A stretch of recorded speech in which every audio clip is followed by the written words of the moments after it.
Bienvenidos a nuestro primer podcast. Hoy hablaremos acerca de los distintivos de la misión y tomaremos como base el texto de Mateo 9, 35 al 38. Recordemos que la misión de la iglesia es continuar con el ministerio terrenal de Cristo. Así lo estableció el Señor de la iglesia. Así como el Padre me envió, así también yo os envío, decía Jesús en Juan 20, 21 en la parte B. Esta declaración de Jesús es contundente y define los distintivos de la misión de la iglesia. En primera instancia, establece que Dios es un Dios misionero. El Padre es quien envía y el Hijo es el enviado. En consecuencia, el ministerio de Jesús es el paradigma en el que descubrimos los distintivos de la misión de la iglesia. La iglesia que quiere ser fiel al llamado y al envío de Dios debe prestar atención a los distintivos del ministerio de Jesucristo y reproducirlos. Mateo 9, 35 al 38 es un resumen del ministerio de Jesús en la tierra.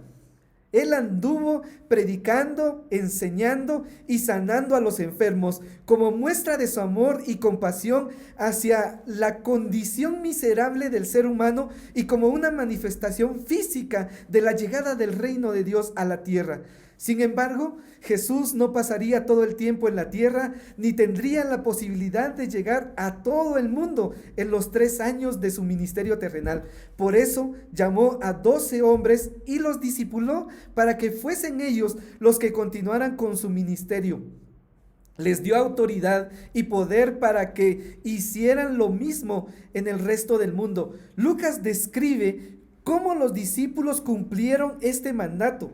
Por tanto, como discípulos de Jesucristo, somos llamados a continuar el ministerio de Cristo en la tierra. Y quisiera enfatizar esto, somos llamados a continuar el ministerio de Jesucristo en la tierra. Esta perspectiva exige que observemos lo que Jesús hacía.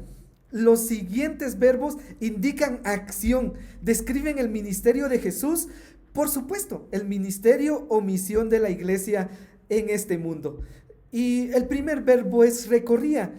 En el versículo 35 encontramos este verbo. Jesús no estableció un lugar para reunirse y dónde esperar a la gente para que llegase a escucharlo predicar, sino que Él mismo fue a ellos, fue a donde estaban los necesitados. La iglesia ha cambiado los papeles, se ha establecido en lugares cómodos y están esperando que la gente llegue o que venga a estos lugares. Esta es la razón por la que los templos están vacíos. Jesús sabía muy bien esto, por eso recorría todos los lugares y fue enfático al indicar que fuéramos hacia las personas, ir a todo el mundo. ¿A dónde iba Jesús? Primero, a las ciudades. Jesús sabía que debía alcanzar a todos. Y aunque se identificó con los pobres y marginados, nunca olvidó las ciudades. La iglesia registra episodios de Jesús ministrando en las ciudades. Nosotros, como discípulos de Cristo, debemos de ministrar y alcanzar las ciudades. También fue a las aldeas. Jesús no buscó su comodidad, no escatimó ningún esfuerzo para llegar a los pecadores que necesitaban de su amor. Estuvo dispuesto a ir a las aldeas y correr los peligros que implicaban. Nosotros deberíamos ir a los caseríos, a las colonias, a los cantones, a las fincas, a todo lugar donde hayan personas. Tenemos que aprender de nuestro modelo e ir a todos los lugares. Y quisiera hacerle una pregunta. ¿Está usted dispuesto a hacer lo mismo? Jesús lo hizo y nosotros estamos llamados a hacer lo mismo, porque estamos llamados a continuar con el ministerio terrenal de Jesús. El hecho que Jesús recorría ciudades y aldeas implicaba que la iglesia debe de movilizarse hacia todos los lugares, a todas las etnias del mundo, en todas las épocas y bajo cualquier circunstancia. Nuevamente quisiera preguntarle, ¿está usted dispuesto a hacer lo mismo? En Hechos 1:8, un pasaje muy conocido por todos nosotros, pero que pocos comprenden. Jesús decía, pero recibiréis poder cuando haya venido sobre vosotros el Espíritu Santo y me seréis testigos en Jerusalén, Judea, Samaria y hasta lo último de la tierra. Esta declaración indica que la iglesia ha sido empoderada para llevar este mensaje a todo el mundo en el mismo tiempo. Todos los lugares deben de escuchar de Cristo. Somos cristianos de categoría mundial. Sin embargo, hay que reconocer que Dios ha llamado de entre nosotros a unos cuantos para que vayan fuera de nuestras fronteras, pero con nuestro apoyo. El segundo verbo que observamos en el versículo 35, en la parte C, este término es el de predicar. Jesús iba predicando. Este término encuentra su raíz etimológica en el griego kerigma, que significa proclamación, publicación de algo que exige una respuesta positiva. ¿Qué era entonces lo que publicaba Jesús? Jesús recorría los lugares predicando el evangelio del reino de Dios. ¿Qué significado tiene que Jesús predicase el evangelio del reino? Al revisar los pasajes que hablan acerca de la predicación de Jesús acerca del reino, puede considerarse lo siguiente. Lo primero es que la predicación de Jesús era un llamado al arrepentimiento. Arrepentíos, porque el reino de los cielos se ha acercado. La predicación del evangelio llama a un cambio de mente, a un cambio de dirección, a un cambio de vida. Si la iglesia se ha de llamar al arrepentimiento, deberá abordar una predicación cristocéntrica. Lucas dice, y que se predicase en su nombre el arrepentimiento y el perdón de pecados en todas las naciones, comenzando desde Jerusalén. El arrepentimiento es necesario para el perdón de pecados y solo Jesucristo ofrece perdón de pecados, porque solo Él murió por los pecados del mundo. La iglesia no puede callar este mensaje, debe proclamarlo a todo el mundo con premura, porque este mensaje depende de la salvación de las personas que están condenadas a vivir una eternidad separados de Dios, a lo mejor sean nuestros amigos o familiares. La predicación de Jesús anunciaba la llegada del reino de Dios. ¿Qué implicaciones tiene el anuncio de la llegada del reino de Dios? Significa que Dios irrumpe en la historia, interviene, actúa en la vida de las personas y se experimenta en las estructuras sociales donde interactúan. Es decir, la injerencia de ese reino repercute la vida completa. Lucas 4:18 al 19 describe cómo interpreta Jesús la misión de predicar el evangelio del reino. El Espíritu del Señor está sobre mí, por cuanto me ha ungido para dar buenas nuevas a los pobres. Me ha enviado a sanar a los quebrantados de corazón, a pregonar libertad a los cautivos y vista a los ciegos, a poner en libertad a los oprimidos, a predicar el año agradable del Señor. Así que quiero invitarlos a que analicemos este pasaje, analicémoslo brevemente. El Espíritu del Señor está sobre mí.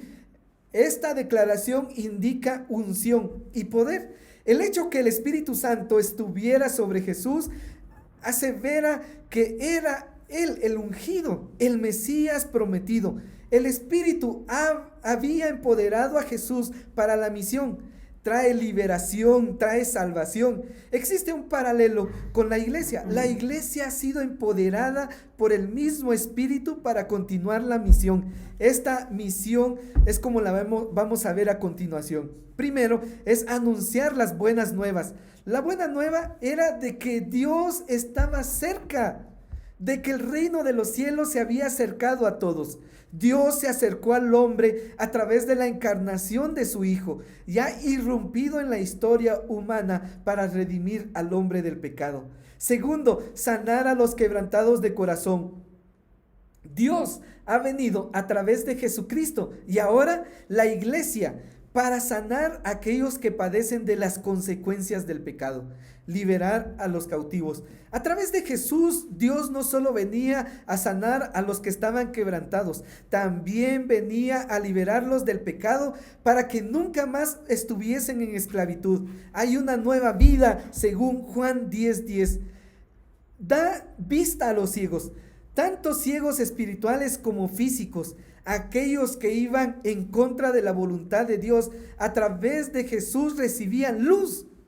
El que me sigue no andará en tinieblas, sino que tendrá la luz de vida, dice Juan 8:12.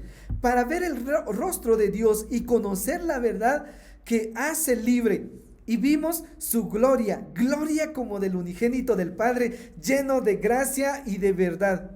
También Jesús da libertad a los oprimidos, una proclama contra las injusticias sociales. Jesús no trajo un mensaje únicamente espiritual. Para él toda persona es importante. La salvación que el evangelio ofrece es integral. Por eso Jesús desafió las estructuras sociales injustas que violentaban el derecho de las personas a vivir dignamente como imagen y semejanza de Dios. El mensaje de la iglesia también debe de afectar las estructuras sociales injustas que denigran la vida humana. También Jesús vino a predicar el año agradable del Señor. Hay un futuro glorioso para el pueblo de Dios que comienza ahora con el encuentro personal con Jesucristo. Aunque la realidad presente es importante, la esperanza que la iglesia proclama está en un cielo nuevo y en una tierra nueva, donde enjuagará Dios toda lágrima de los ojos de ellos, y ya no habrá muerte, ni habrá más llanto, ni clamor, ni dolor, porque las primeras cosas pasarán. Eso dice Apocalipsis 1 y versículo 21, versículo 1 y 4. Estas son buenas noticias, hermanos y hermanas, que todas las personas de todo el mundo deben de saber. La iglesia debe dejar la condición egoísta y compartir lo que de gracia recibió. Iglesias lamentablemente han olvidado la misión que Dios ha encomendado. Cuando se pierde la perspectiva de nuestra misión, dejamos de ser iglesia de Cristo para constituirnos en una secta religiosa. La predicación anuncia a Cristo como Señor. Es una predicación teocéntrica, no antropocéntrica, como algunas veces la escuchamos. Cuando se predica a Cristo, las personas se encontrarán con Cristo. Y toda persona que se encuentra con Cristo es transformada. Y creo yo que seguramente usted ha sido transformado por Cristo en este tiempo. También Jesús enseñaba. Jesús no solo predicaba, también enseñaba. Cuando Jesús ascendió al cielo, ordenó a sus discípulos que fueran por todo el mundo y enseñaran todas las cosas que él había enseñado. La misión de la iglesia no es únicamente predicar, también incluye una función pedagógica, es decir, deberá enseñar a los hombres y mujeres que en fe reciben a Jesús como Señor a vivir de acuerdo a los principios y valores del reino de Dios. La enseñanza está vinculada con la tarea de discipular. Entonces, la enseñanza busca formar el carácter más que informar. El discípulo no es un curso, por consiguiente no puede darse desde el púlpito.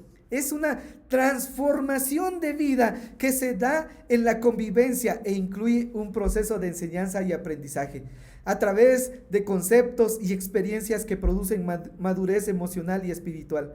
La evangelización y la enseñanza tienen la función de transformar este mundo para la gloria de Dios, y cada uno de nosotros somos llamados a hacerlo porque Cristo lo hizo, y la misión de la iglesia es continuar con el ministerio terrenal de Cristo. En el próximo podcast seguiremos hablando acerca de este pasaje increíble. No se lo pierdan.